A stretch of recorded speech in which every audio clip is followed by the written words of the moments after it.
You did. Keith, how would you kind of characterize the round today?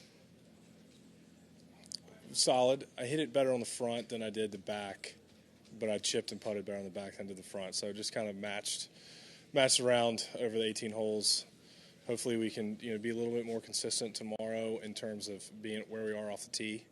I got in some squirrely places a little bit back there and was fortunate to get out of them. So, just this golf course, it rewards you off good shots, but it can really penalize you if you hit some poor ones. So tomorrow we're going to have to make sure that we keep the ball in front of us in the right places. What does that say about where your game is right now, that you can shoot 7 under and you say you kind of hit it squirrely at times?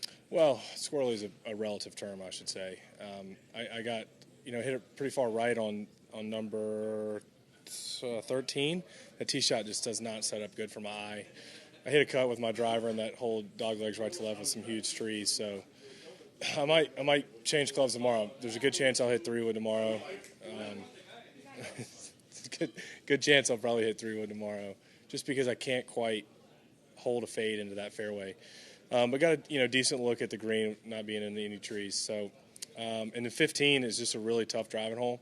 If you hit it in the fairway, you can have a good chance. But I hit it in that bunker, I had to lay up, and fortunate to get up and down.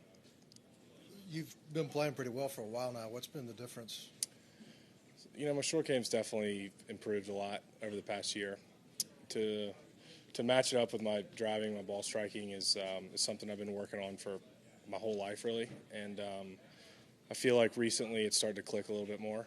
And, just a different understanding of, how the loft and the bounce and the club and the shaft all work through the ball, something that I never really was a student of the game of. And recently I've kind of, dug my head pretty deep into that and been able to use it on the golf course now.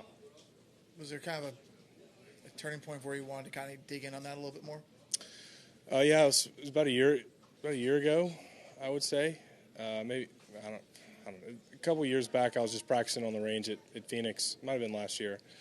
And just met up with Parker McLaughlin, and he just kind of taught me a few things that I didn't really understand. And from there, I've just kind of been able to take it and just understand my feels versus kind of the physics of how chipping works. And he kind of taught me that really more than anything. Do you feel that that's kind of maybe helped you go from maybe where you were to being more of that elite player that up and down leaderboards the way you kind of have been recently?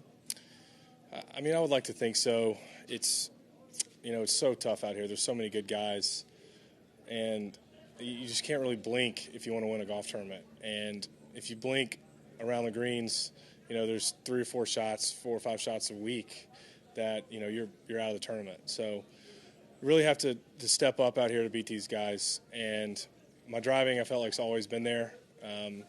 My iron play have become a lot more conservative into the greens because I was always making a lot of birdies but making way too many bogeys.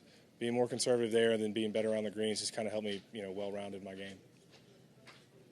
You're a guy, you've made a lot of money out here and have done well and won once, but you're also a guy that's had to kind of grind it a little bit. What's your take on the designated events in the future and limited fields and that sort of thing? I'll probably pass on that question. Okay. Thank you. Thanks, Keith.